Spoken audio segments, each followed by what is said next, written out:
Boa noite, bem-vindos ao Noite Informativa. Hoje contamos com a presença do Dr. António Frangules, que vai fazer, sim, análise de alguns assuntos do dia. Vamos começar, então, pela questão prévia. Dr. Frangules, temos uma questão prévia hoje? Temos, sim. É a questão dos desmandos do filho do chefe. Antes queria dizer boa noite aos estimados telespectadores. Espero que gostem do programa. Trago hoje uma inovação, um apelo. Espero críticas ao programa e, para o meu caso, o WhatsApp é 842161 432 e através do WhatsApp eu posso também fornecer o e-mail, onde poderão muito bem encaminhar todas as críticas. Os elogios são óbvios. Eu vou pedir então que a realização coloque o correio eletrónico e também o número de contacto do Dr. António Frangules. Vou pedir que repita. O WhatsApp é 842161 432. O correio eletrónico, por causa do nome, mas se a realização puder escrever, é frangules.antonijorge.anjf@gmail.com. Repito, Frangules, bem escrito, com OULIS, @antonijorge, tudo ligado, @gmail.com. Se a realização puder passar aos telespectadores, eu quero aceitar todas as críticas. Não quero dizer que não possam fazer apreciações positivas, mas as apreciações positivas são óbvias e as críticas são muito mais úteis para programas como este. E eu queria começar por dizer que, relativamente a esta situação do Príncipe do Planalto, conforme apelida o hebdomadário Canal de Moçambique, né? Referindo-se ao Florindo News, eu queria começar por confessar que estou de veras combalido com esta situação. Combalido por causa dos meus concidadãos que foram maltratados por comentar situações desta estirpe, desta índole, no âmbito daquilo que é a sua função aqui e no âmbito do exercício de um direito constitucional por demais de badalado, que é a liberdade de pensamento que se expressa pela fala, a liberdade de pensamento e de expressão. Lembro-me do tempo do caso Carlos Cardoso, em que a Frelimo era e foi muito atacado por todos os lados. E enquanto isso, as portas da BO, cadeia de máxima segurança, eram abertas para que o Anibalzinho, que era um dos autores principais, saísse como ele comandante. E logo a seguir saía um chefe a dizer que em todo o mundo os presos fogem das cadeias, como se o Anibalzinho tivesse fugido com esforço e astúcia próprios, para dizer o quê? Que tudo isto que nós temos estado a ler, a ouvir, a comentar, é dizer que não é prestigiante para nenhum pai ter o seu filho permanentemente na boca do povo pelos piores motivos, por motivos torpes, que não engrandecem o nome da família e não engrandecem o nome até do próprio país. É mau para Frelimo, é mau para o pai,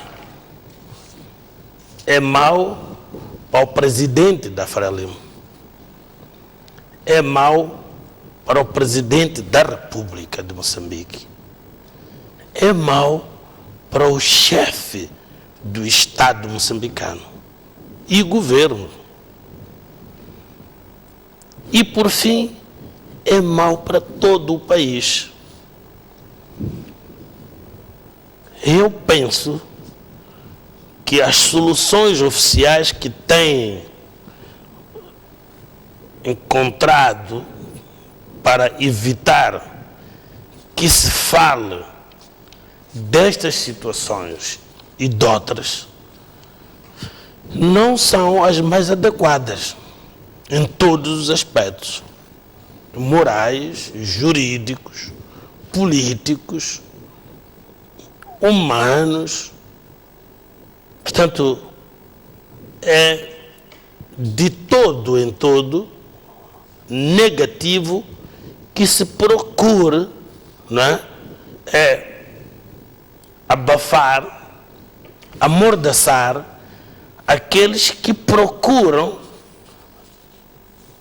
digamos que, contribuir para que problemas que enfermam em última instância o Estado moçambicano, a sociedade moçambicana. É mau que se arranjem soluções pouco ortodoxas como aquelas que nós já tivemos a assistir. Mas queria dizer ainda que estão cada vez a tirar a Frelimo as profundezas da sarjeta, como diz um articulista no Savana. Estes problemas estão a complicar cada vez mais a imagem e credibilidade da instituição Frelimo. Ou seja, estas atitudes do filho do Presidente da República ou de um filho de um chefe de Estado pode manchar sobremaneira a imagem do pai. De todo em todo, é indiscutível, é inequívoco, ainda se manchassem só pai. Porque o status do pai é de primeiro magistrado deste país, né? Esse pai, como eu acabei aqui de hierarquizar os status do pai, não é? É também presidente do partido que dirige o governo deste país, sustenta o governo deste país. Não engrandecem, não, mancham. Eu dizia que estes problemas só vão complicar cada vez mais a imagem e credibilidade da instituição Frelimo, porque a Frelimo é uma instituição. O menino não é mais que o pai. E nem o pai é acima desta instituição Frelimo. Isto é, nem os que se dizem donos da Frelimo, na verdade, material e formalmente, são acima dessa instituição que se chama Frelimo. Portanto, a Frelimo está acima do pai e do filho. Se a Frelimo não quer pagar as culpas destes atos inusitados, tem de tomar providências quanto mais cedo possível. A Frelimo não pode esquecer-se. Mesmo quando esquece, deve se lembrar que acima dela está o povo moçambicano. Este povo que parece lânguido e inofensivo,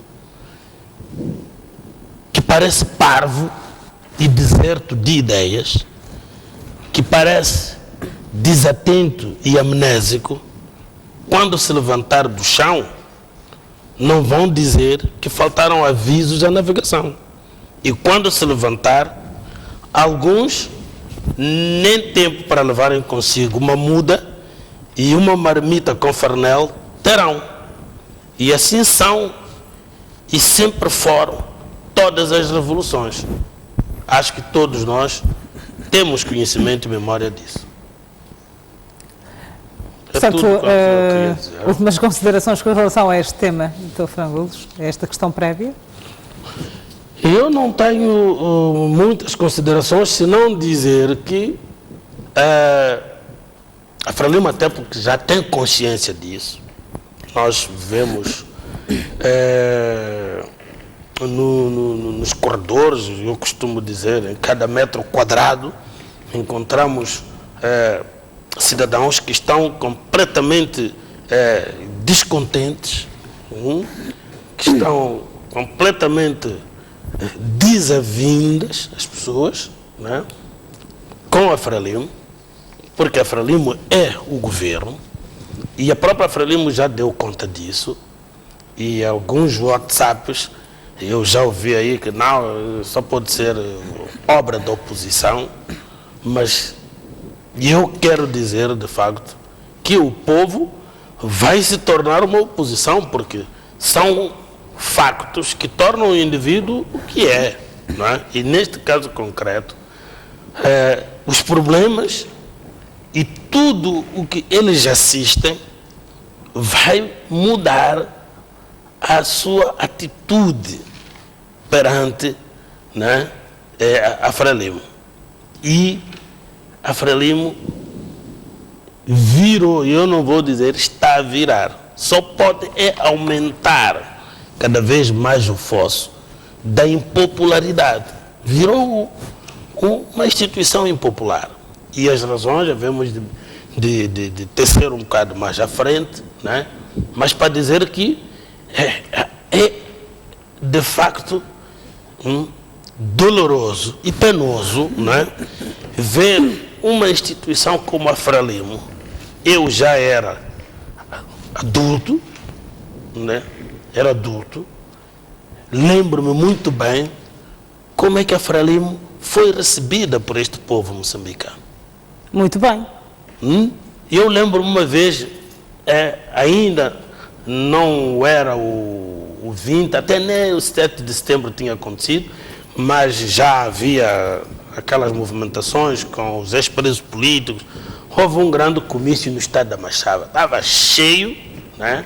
Lembro-me que alguma Mutemba esteve à frente disso, não sei se Eulália, se outra Mutemba, e outros, na altura, não os conhecia, estavam a dirigir aquele mega comício que não se pode repetir mais a favor da Frelimo, digo com toda a franqueza. E, entretanto, havia uma necessidade de se içar a bandeira da Frelimo.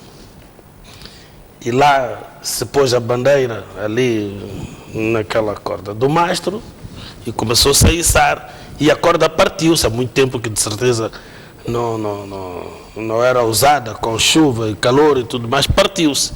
Então mesmo assim içou-se e chegou onde terminou e parou ali. Eu nunca tinha ouvido. Os mais entendidos na altura começaram a cantar: meia haste não, meia haste não. E eu nem sei se aquele mastro ainda existe ali no estado da Machava. Olha, eu não me esqueço disto. Pessoas que estavam lá, que hão de ver este programa, vão confirmar. Apareceu um voluntário que trepou aquele mastro até lá na ponta para pendurar a bandeira no sítio certo. Hoje, não apareceria ninguém, nem que lhe prometesse dar 1 milhão, com medo de que chegar ali na ponta do mastro. O mastro cada vez vai subindo e chega na ponta, está mais fino. Ou seja, os Mas quer dizer, tu estás a ver esta euforia, quer dizer, aquilo é fantástico. Os ideais de então são completamente diferentes do que se vive agora. Nós não tínhamos ideais, nós fomos receptores daqueles que traziam os ideais. Nós éramos receptores desses ideais. E esses mesmos que trouxeram esses ideais, abandonaram esses ideais. Havemos de ver um bocado mais à frente. Exato. Portanto, tivemos aqui então uma questão prévia. Vamos então para outra questão não prévia, mas que também merece análise aqui no nosso espaço. Dr. Frangules, esta situação está interligada aos 50 anos da Frelimo, concretamente o 2º Congresso? Pois, 50 anos do 2º Congresso, por aqui, 1968, por aqui, é aquilo que eu estava a dizer. Hoje, passados 50 anos, 43 da independência de Moçambique, nós encontramos uma Frelimo que está mergulhada numa impopularidade sem precedentes. Não é? Por quê? Cometem-se erros que só parte louça quem vai à cozinha, mas o caldo se entornou, sobretudo depois da morte de Samora, né? E mais concretamente de 90 para frente, depois do programa econômico, de reabilitação econômica, o famoso pré, começou, depois de 90, a Constituição de 90 vem permitir, portanto, uma economia mista, portanto, privada, e o que na altura não existia, né? E aí começou-se a criar uma elite, né? Com muitas teorias à volta, Eu lembro-me, uma das teorias é da criação de uma burguesia média nacional. Tudo bem, é necessário, e a tese, os argumentos da tese... Esta burguesia se confunde com os assimilados? Ou? Não, esta burguesia, quer dizer, Moçambique devia produzir, não é? Uma burguesia que estaria ela preparada para poder, não é? Ela mesmo explorar o que são as suas riquezas, as riquezas do país, não é? Não tanto depender do estrangeiro para poder extrair isto e aquilo, não é? Para poder mecanizar a agricultura, etc. Mas o que acontece é que esta teoria foi mal elaborada, porque se fosse elaborada mais ou menos nos termos da teoria da riqueza das nações, do Adam Smith, já não teríamos assim tantos problemas. Por quê? Eu vou dar um exemplo muito simples. Quando você pede emprestado dinheiro no banco, e esse dinheiro, ou o banco dá-te dinheiro, passa essa expressão, mas você tem que devolver esse dinheiro, você vai ter que produzir riqueza logo, para você pagar a dívida e até continuar a atividade. Portanto, aqui o país sai a ganhar. Portanto, não é proibido que os cidadãos fiquem ricos. E Adam Smith defende que a riqueza desses cidadãos, individualmente, né, tomar essa sociedade, digamos, de ricos, né, no todo, é a riqueza dessa nação. Mas quando você dá dinheiro para não pagar, para começar, ele não vai produzir riqueza. Porque chapa mal ganha, mal gasta. E é aquilo que nós estamos a ver hoje. Então, estas teorias foram produzindo subteorias. Uma delas é a teoria do cabrito como onde está amarrado. Portanto, a corrupção começa aqui oficialmente autorizada, e nós sabemos de quem. Portanto, nos anos 90, quem foi o pai da corrupção, do início da corrupção, não há quem não conhece. Portanto, ascende em 86 o trono, até mais por aí, 94, né? Então, foi se criando, né, uma elite predadora que assaltou, capturou e transformou o Partido Frelimo em uma máquina de acumulação primitiva e selvática de capital. E isto com uma consequência, é que quando uma organização que tinha um projeto social e político dos melhores, né, quando vira-se para este tipo de acumulação, distancia-se do povo. Mas há aqui uma inversão. E manda à sarjeta todos os princípios, tem que se completar aqui. E valores que lhe nortearam quando chegou. Quando foi criada em 62, quando chegou, né, 75, até mais ou menos, não é mais ou menos, até 1986, com o auge, não é? Com o clímax na Constituição de 90. Abandonou-se. Há uma inversão dos ideais, daquilo que eram os objetivos que norteavam, portanto, este grande partido?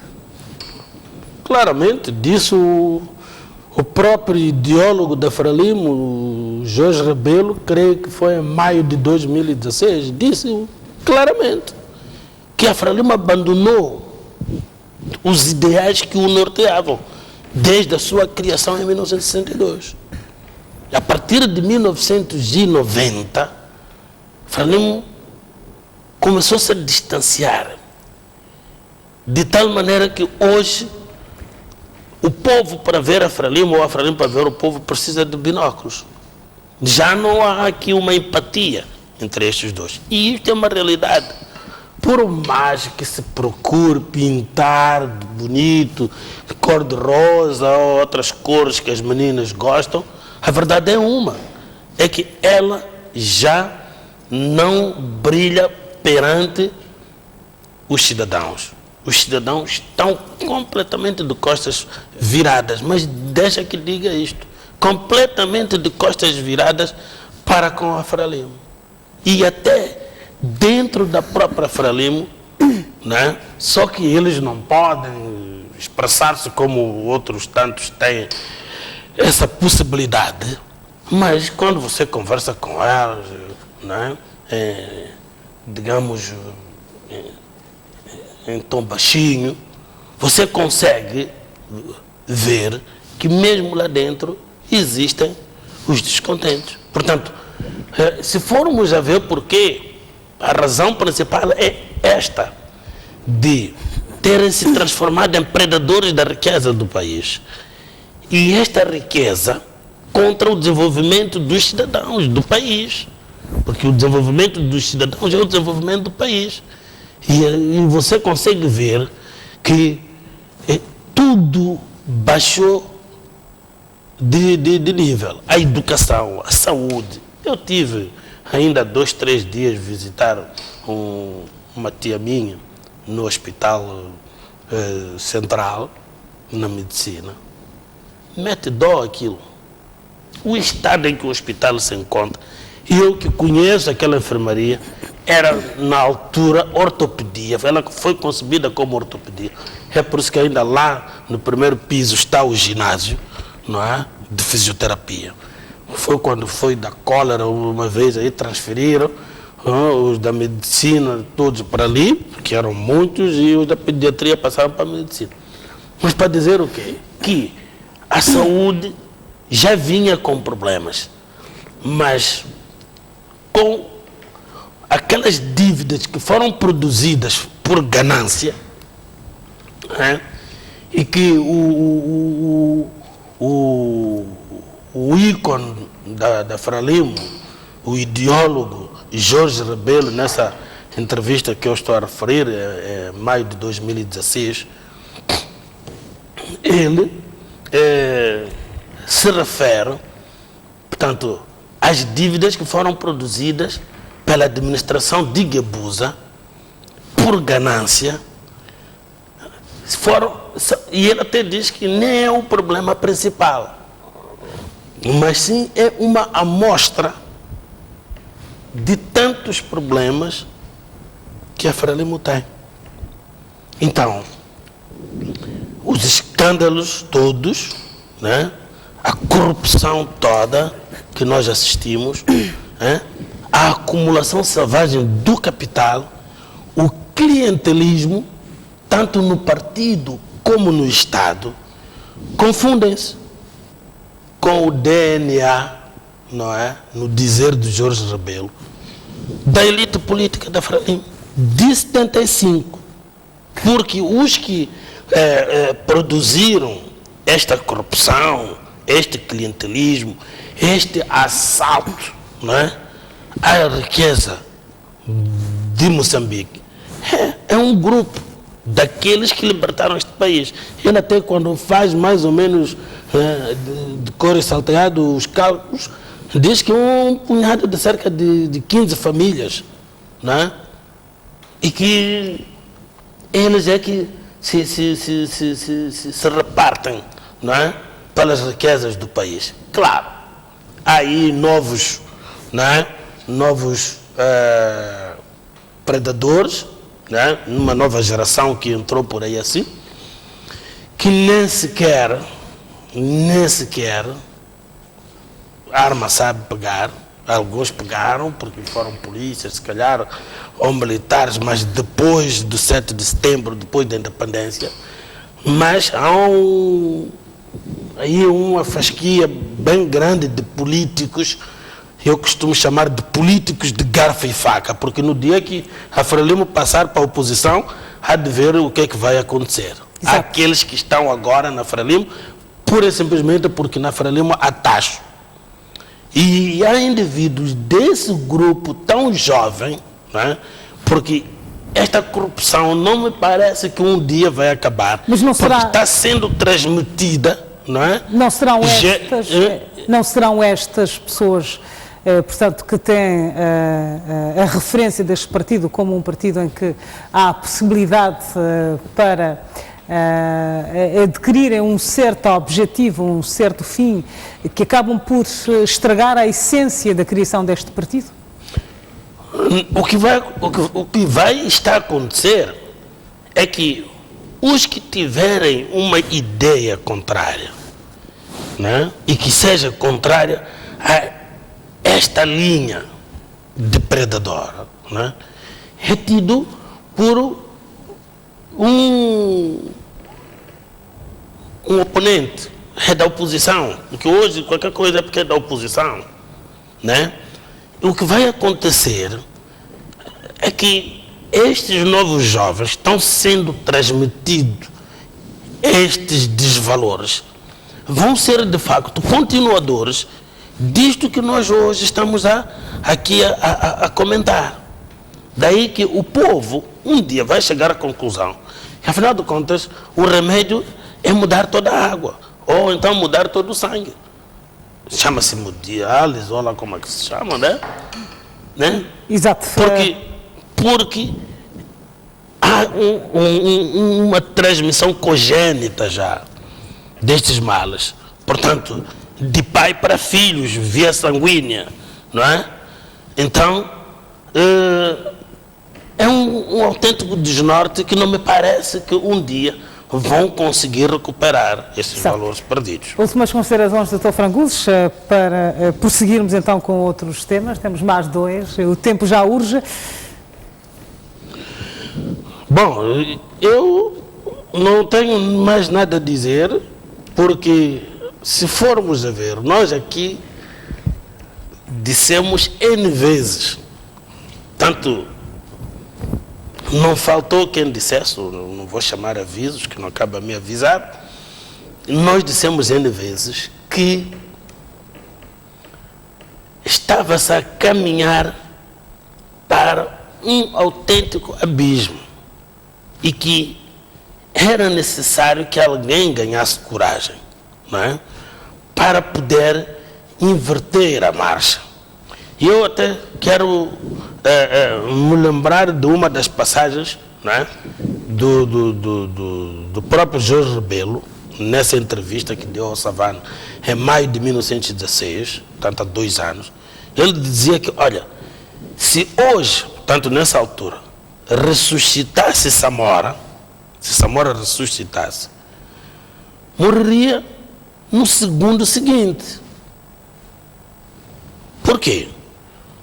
Porque tudo o que ele tinha implantado, tudo o que ele tinha se esforçado em ensinar, em politizar, em consciencializar, em inocular no sangue dos moçambicanos, estava completamente afastado, completamente rebatido. Então, só daria para ele ressuscitar, um segundo seguinte, voltaria outra vez a morrer. E ele diz ainda, se me lembro, é que quando temos um bom líder, né, a organização assume valores justos, ganha a confiança do povo, torna-se forte. Mas quando o líder é um medíocre ou mau, a organização fica desacreditada, ok?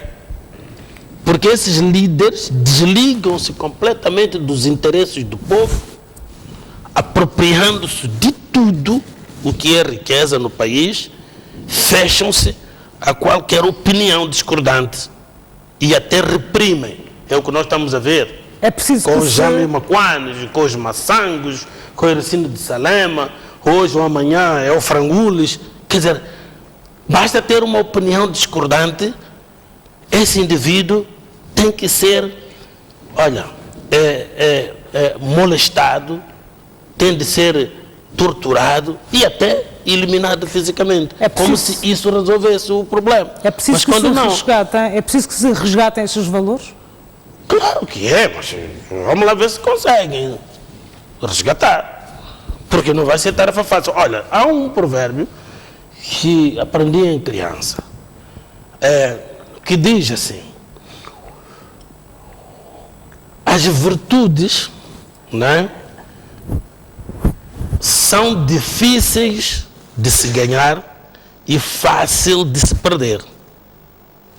Enquanto que os defeitos, né, os desvalores, são de fácil ganho, ganham-se facilmente e dificilmente a pessoa consegue desgarar-se desses defeitos. Exato. Ora, o que nós estamos aqui a dizer, tem pessoas que são autênticas estagiárias destes desvalores, da corrupção, da depredação das riquezas, né?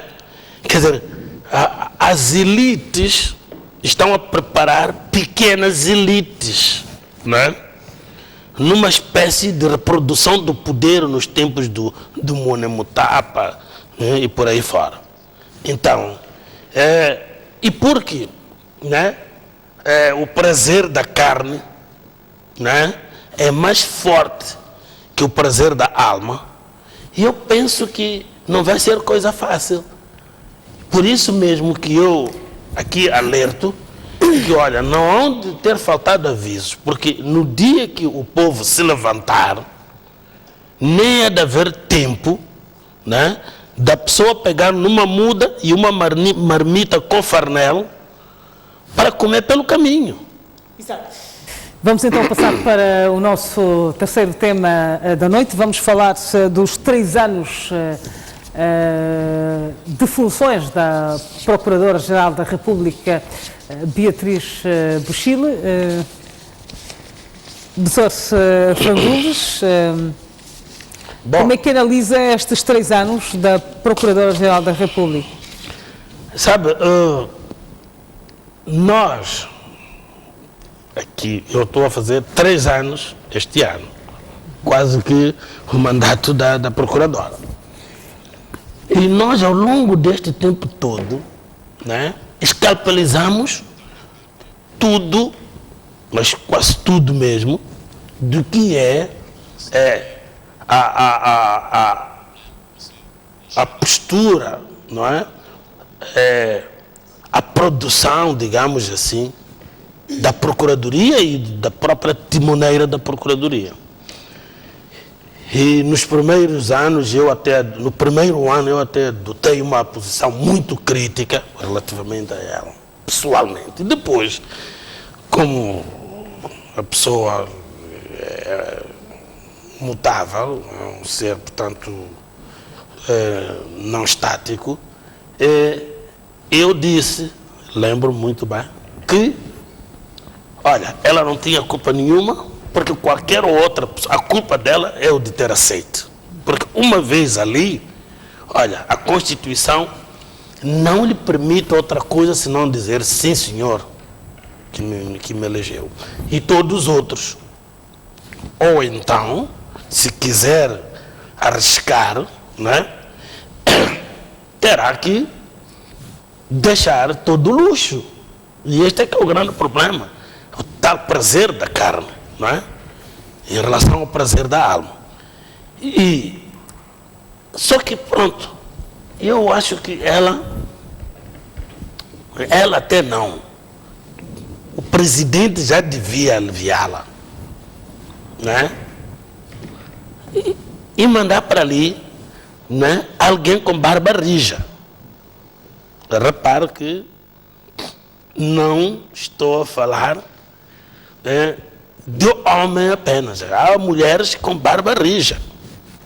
Há exemplos. Eu não quero sair fora de Moçambique. Aqui dentro eu vou dar, não estou a fazer publicidade de ninguém, mas são os nomes que me apareceram quando eu fazia o TPC. Por exemplo, a Isabel Rupia, a doutora Isabel Rupia. É uma mulher que nós podemos chamar de barba rija.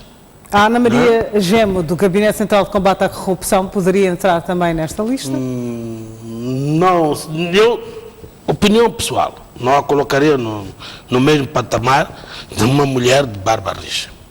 Eu conheço, minha colega, até começamos juntos o processo Carlos Cardoso, portanto, quem fala não é gago. Mas o outro exemplo, né, só que não nos meandros da justiça, a doutora Rita do INAI é uma mulher de ferro, né? Imaginemos uma mulher como uma Alice Mabote para dizer que existem pessoas. Não estou a dizer que chamem a ela, não estou a fazer publicidade de ninguém, mas eu estou a dar exemplos quando eu digo... São mulheres que poderiam trazer outras dinâmicas. Não só, quer dizer, eu já disse aqui algumas vezes que há tarefas que você só pode exercer quando não tem medo de morrer. Todo mundo sabe que vai morrer. E por aí assim, não há outra coisa que se diga. Mas há quem tem medo de morrer, né? E eu digo, e até com razão, é por isso que vai-se a tropa antes de se ter lar, filhos e companhia limitada, senão quando se trata de uma guerra generalizada, segunda, terceira guerra que agora parece andar por aí perto. E é por isso mesmo que eu digo, eu acho que o Presidente da República era a altura já de aliviar, não é? A senhora, porque ela tem filhos menores para criar. E isto interfere. Não quer dizer que não tenha, essas outras pessoas não tenham filhos, mas pronto, Até o mandado, por ser um mandado muito quente, não devia ser de 5, devia ser mesmo de 3 anos ou 2. Porque ali... Então, continuando nos homens e mulheres de barba rija, o Dr. Dimas Marroa, por exemplo, o Dr. Sebastião, o Dr. Dimas Marroa não foi meu colega, mas o Dr. Sebastião até foi meu colega, por isso o conheço, e há de haver outros tantos que eu não conheço. Que poderiam desempenhar perfeitamente este papel da Procuradoria? E eu penso que deve haver, primeiro, uma busca numa resposta da seguinte pergunta: a quem vamos, não é, colocar ali? Imaginemos que estamos no campo de batalha. Nós temos que ir destruir uma base do inimigo. E nós conhecemos a capacidade do nosso inimigo militar. Então, temos os homens e depois vem a seguinte pergunta: quem é que deve comandar estes homens? E temos que fazer uma busca. 3, 4, 5 nomes, escrutina-se aquele que nós entendemos, na opinião do momento, que dá para conduzir aqueles nomes até ali. Porque de outra forma pode-se perder a batalha, porque a pessoa que nós escrutinamos, por vezes até nem fizemos busca nenhuma, que é o que se faz normalmente, não é? Que vamos pôr ali, queremos aquela pessoa que sabemos que vai nos trazer menos dificuldade, nunca vai dar uma opinião no sentido contrário, vai fazer tudo o que a gente disser e nos termos em que a gente disser. Portanto, esta é a minha apreciação, porque de resto nós já dissemos, quer dizer, já vimos tudo, como se costuma dizer, já é hora de se ir aos balneários. Já vimos tudo. Está a querer dizer que a Procuradora não tem o braço de ferro para fazer face a algumas situações? Repare que não estou a falar de capacidade. Capacidade é uma coisa, coragem é outra. Nas situações em que a gente se encontra, você repara, quando o bastonário sai, portanto, a terreiro e diz as coisas como ele diz, o que é que as pessoas dizem? Tem muita coragem. E quantas pessoas não nos dizem nós, pá, vocês não têm medo de morrer? Não é o caso do comentador, que se deve ter medo de morrer. Eu estou a falar de casos em que você corre o risco de chegar em casa e encontrar o gato de estimação na sala enquanto foi morto, como aviso, né? Porque nós não podemos pôr de lado, e nunca devemos pôr isto de lado, que nós estamos perante um Estado que não sei quantos centímetros falta para ficar completamente capturado pelo crime organizado. E eu, quando comecei, e até parei, de fazer palestras sobre o crime organizado, crime do colarinho branco, nessa altura era tabu só falar do nome crime organizado, só falar do crime do colarinho branco, falar de traficante de droga era tabu. Hoje já é uma vulgaridade. Então, o crime organizado, a corrupção desenfreada em que nos encontramos, dilacera as instituições. É uma espécie de cancro no corpo de um indivíduo. Portanto, não permite, anula todas as capacidades que o indivíduo tem. E neste caso concreto está a anular as capacidades do Estado. Aliás, estamos a falar numa altura em que o presidente já declarou guerra à corrupção, mas eu não estou a ver nada, sabe? Exato. Estamos a falar dos 3 anos da Procuradora-Geral da República, Beatriz Buchil, e alguns casos que marcaram, portanto, a vida dos moçambicanos. Estamos a falar das dívidas ocultas, até porque o Procurador-Geral da República, aliás, o bastonário da Ordem dos Advogados, chegou mesmo a público a dizer que não se justifica que, envolvidos 3 anos, não haja arguídos para este caso e tantos outros que poderiam merecer atenção. Mas é para dizer, o Ministério Público. É para dizer o quê mais em relação a esta Procuradoria? Para dizer o quê? Não falta nada. As dívidas ocultas, sabe o que é não ter arguido? Não ter arguido significa que o processo não andou mais do que a sua abertura. Por quê? Ter arguido é ter se constituído alguém. Se alguém foi ouvido, deve ter sido ouvido, não deve ter sido. Foi ouvido, se alguém foi ouvido em declarações, como um mero declarante. Não foi ouvido como um arguido. Ora, se envolvidos 3 anos, não tens nomes, não tens arguidos, mas, atenção, o processo das dívidas ocultas está acima, né, da Procuradora. E eu já disse, está acima da Procuradora. Mas ao passar esta É questão... um processo que, quer dizer, se tivesse que ser instruído, investigado, como mandam as regras, já tinha havido ruptura dentro da própria Frelimo.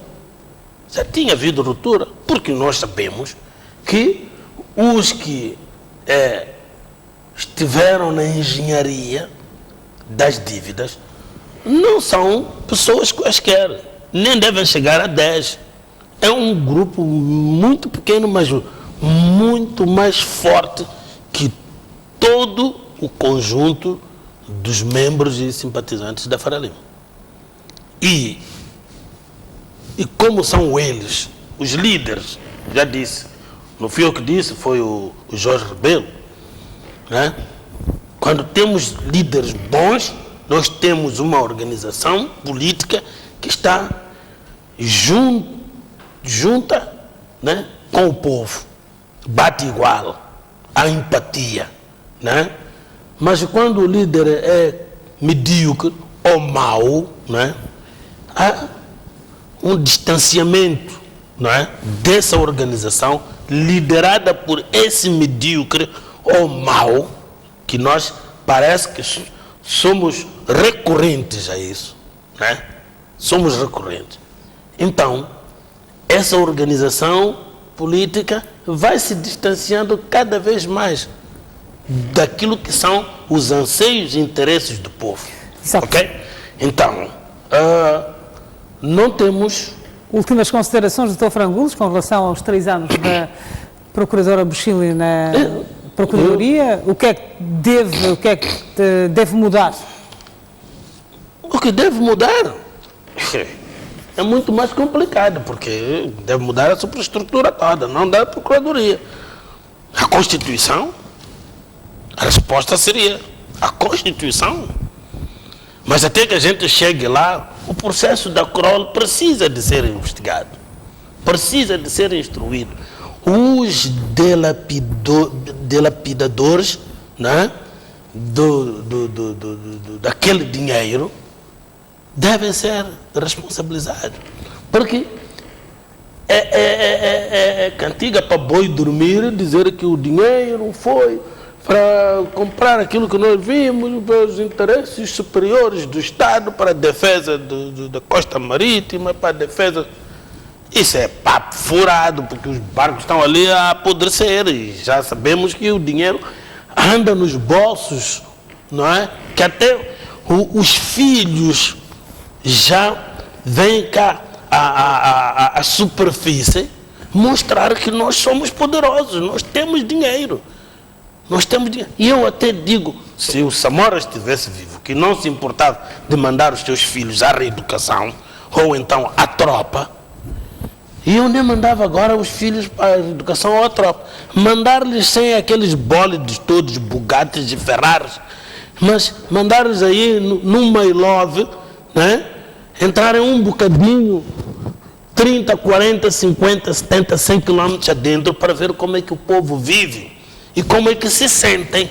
Eles com um carro que dá para comprar cerca de 20, 30 autocarros. Ora, este é que é o grande problema. Este dinheiro foi para bolsos, de determinados indivíduos que já se redistribuíram pelos filhos e companhia limitada, por isso andam aí com mania de empresários e não empresários. Com que dinheiro? E olha, o país está cada vez a afundar. Você lê, olha, um instituto industrial de Inhambane fechou porque está a dever 600 mil de eletricidade. Fechou uma escola. Onde é que está o futuro de um país? O futuro de um país, sabe, há dirigentes que você quando pergunta, mas diz-me lá, em todos os ministérios, qual é o ministério que tu achas que é mais importante para o desenvolvimento do país? É capaz de te ir para a agricultura, ir-te para finanças e companhia limitada. O futuro do país, número 1, Educação. depende da educação. Educação. Educar o homem. É por isso que no tempo do antanho, as ciências humanas, filosofias, sociologias tinham muita grande importância. Hoje, a melhor, digamos, o melhor curso, a melhor formação é ser engenheiro e companhia limitada, de construção civil, porque é onde se ganha dinheiro, companhia limitada. Você tem ali uma máquina para construir o prédio, mas pensadores, porque a educação é com esses que o país desenvolve. A educação é mais com esses. Ora, tu hoje vais encontrar a escola com problemas de eletricidade e não vai ao laboratório, daqui a nada. O curso noturno, se existir um curso noturno, não vai estudar. Por quê? Porque a eletricidade cortou. Ou então terá que sair uma ordem dizer que ficam isentos de pagar energia. Por quê? Por causa das dívidas ocultas. E por que não se resolve o problema das dívidas ocultas? Porque o tal fulano ninguém o pode tocar, porque se tocar vai abrir, não é, o almanaque e aí todo mundo vai cair, não é? Vai implodir. Se abrir o almanaque, a Frelimo vai implodir. Exato. Se não for isso, então que apertem o pai das dívidas para dizer onde é que foram os dinheiros, quem os recebeu, quais foram os fins, etc, etc. Não vai acontecer. Até as galinhas terem dentes, como se costuma dizer na nossa cultura africana, nos nossos provérbios. É procurar o sexo dos anjos.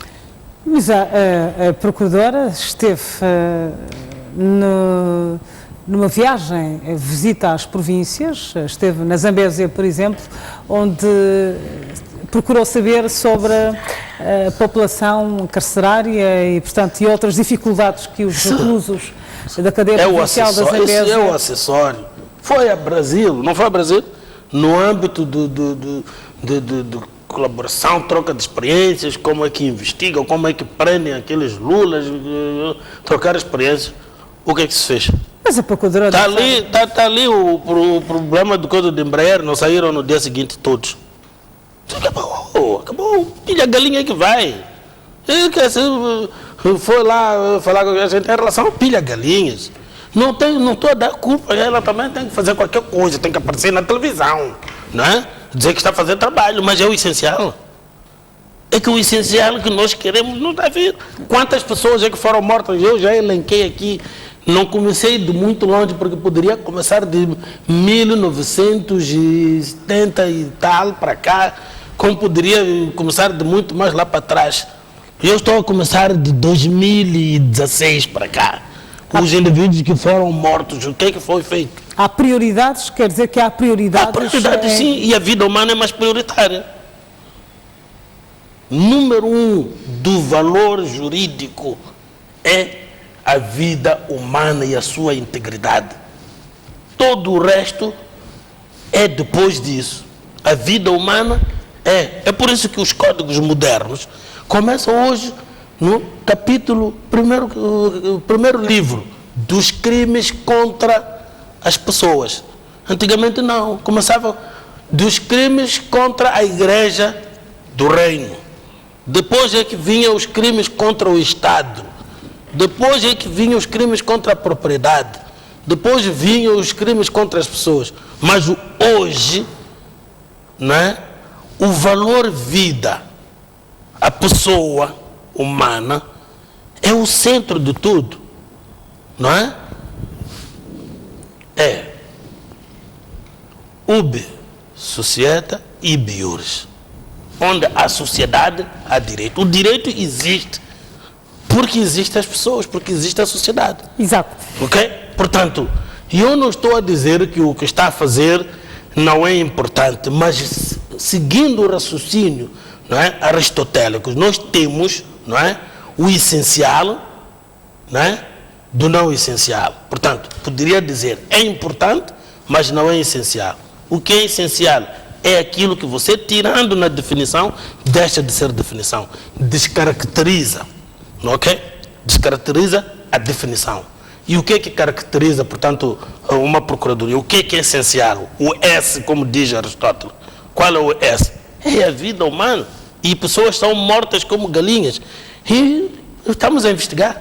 Meia volta aparece-te o porta-voz, o comandante, ou o geral, ou o provincial. Estamos a empreender esforços aonde? Passa-te um mês, 1 ano, 2 anos, 3 anos, 4 anos, passa este procurador, entra outro, né? Nem água vai, nem água vem. Exato. Mas estamos a falar de vida humana. E não ainda se fosse um Zé Ninguém, né? Que nem o Frangules.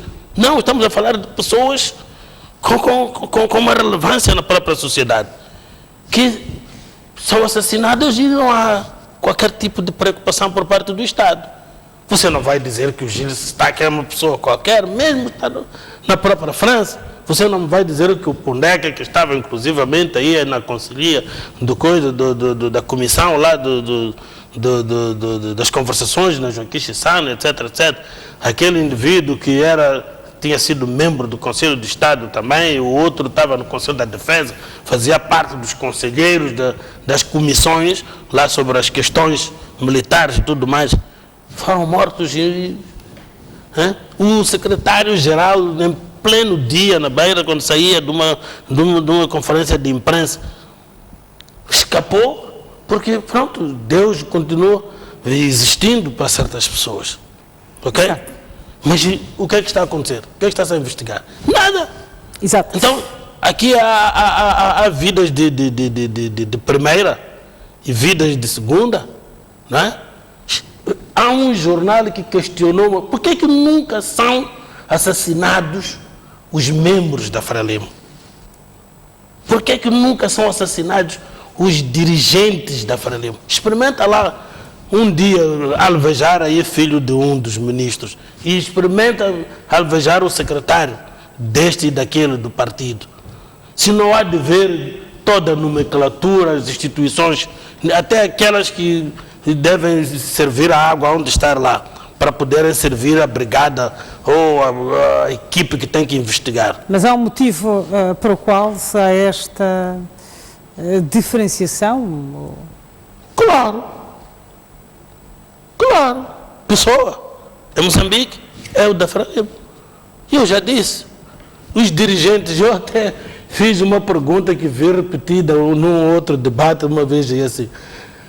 Quem é que é da oposição que tenha praticado um crime de corrupção? Um só. Não vais encontrar corrupção e dilapidar os dinheiros do Estado. Porque pode estar na ONG, Companhia Limitada. Por quê? Porque o da oposição nunca chega a chefe. Nem é preciso ser da oposição. Basta ter ideias contrárias, não ser um sim senhor. Nunca chega a ser chefe. Portanto, os que têm capacidade para serem diretores, para serem isto, para serem aquilo, só são os da Frelimo. Exato. Portanto, você mata aquele que não é da Frelimo, não há problema. Mas mata um da Frelimo. E vai ver. Enquanto ela está aí, vai ver. Vamos então passar para o nosso último tema da noite. Dr. Frangulos, vamos falar desta proibição da parte do Governo, ou seja, do Ministério da Terra, Ambiente e Desenvolvimento Rural, de algumas espécies nativas. Estamos a falar de Ancula, pau-ferro e monzo. E também a proibição estende-se para chanfuta, umbila e jambir. Esta depredação das florestas está a merecer então uma certa preocupação por parte deste Ministério. A única coisa que eu vou lhe dizer é que peca por ser tarde. Embora se diga antes tarde que nunca. Mas o nosso pulmão verde, o nosso ouro verde já foi devastado e mal pago. Tudo por quê? Porque estes negócios, aliás, a própria lei do investimento, não é? Manda que o investidor estrangeiro tem que ter sempre um parceiro moçambicano. E quem são esses parceiros? Nós vimos, se for nesta questão de madeira, nós já vimos. O ministro da Agricultura, o ex-ministro da Agricultura, mais um aí que aparecer, mas esses principalmente. Ok?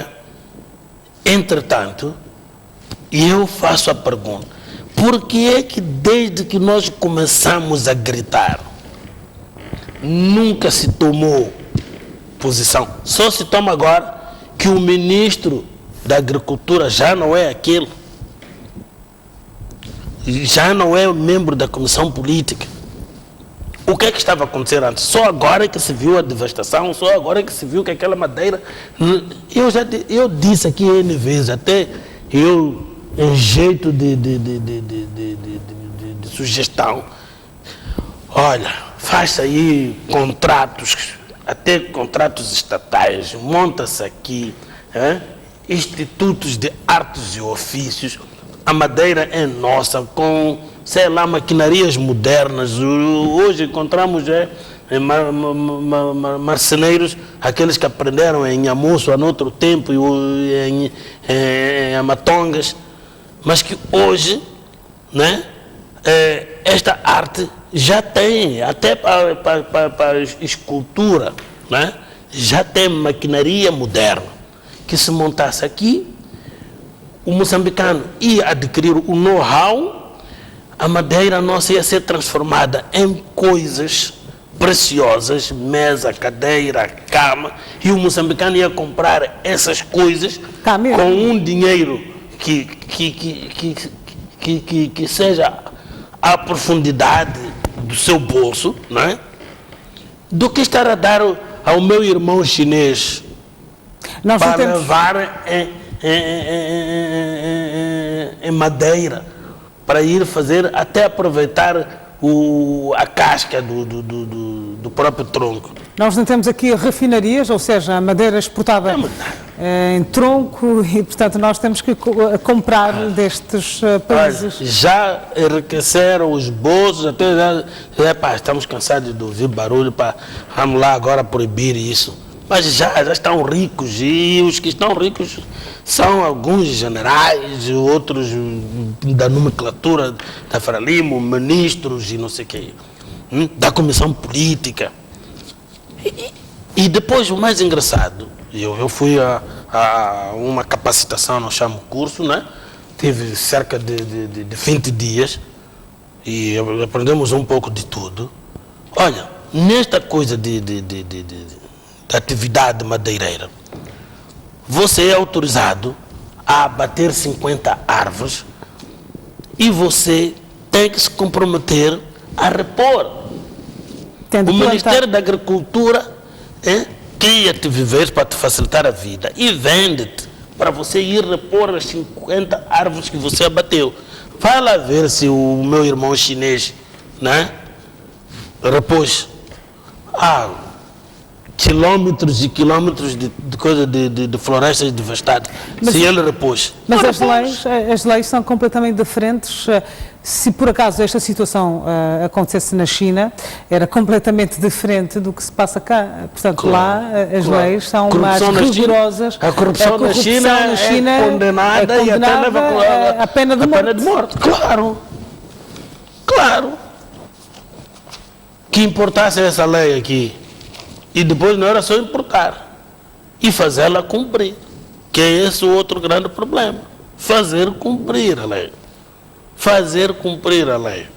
Leis bonitas temos. Temos leis, brancamente capitais, temos leis contra o crime de tráfico de estupefacientes e substâncias psicotrópicas, temos leis e leis e leis, mas simplesmente não se aplicam. Não se aplicam porque também já se sabe. Porque os autores, os criminosos materiais e morais, são criminosos oficiais, não são particulares, são do Estado e governo e o partido. Portanto, olha, o mundo está à espera, Moçambique, o mundo, tal mundo somos nós, o mundo de Moçambique, está à espera de mudança. E a Frelimo já se apercebeu disso. Está à espera de mudança. E que se agarre naquelas trapaças que estão a preparar, mas que também a população está-se a preparar para poder anular essas atividades. Já se começou lá ao nível de bairros, não sei o quê. Não pensa que não se sabe. E o engraçado, eu vou dizer, em último lugar, o descontentamento das pessoas, né, leva a que não haja segredo de nada. Quando se reúne, olha, temos que fazer isto, para ver se a gente ganha. Eles logo a seguir vêm ter comigo, vêm ter com aquele. A gente já sabe o que é que está a acontecer, as instruções que dão. E há de ver o que vai acontecer agora a partir das autarquias. Há de ver. Não vai funcionar grandemente, né, a tal estratégia. Né, a Vitória prepara-se, a Vitória. Como é que é? Conquista. Exato. Portanto, vamos então dar por terminada esta parte. Nós vamos fazer o intervalo, já voltamos para as notícias. Até já.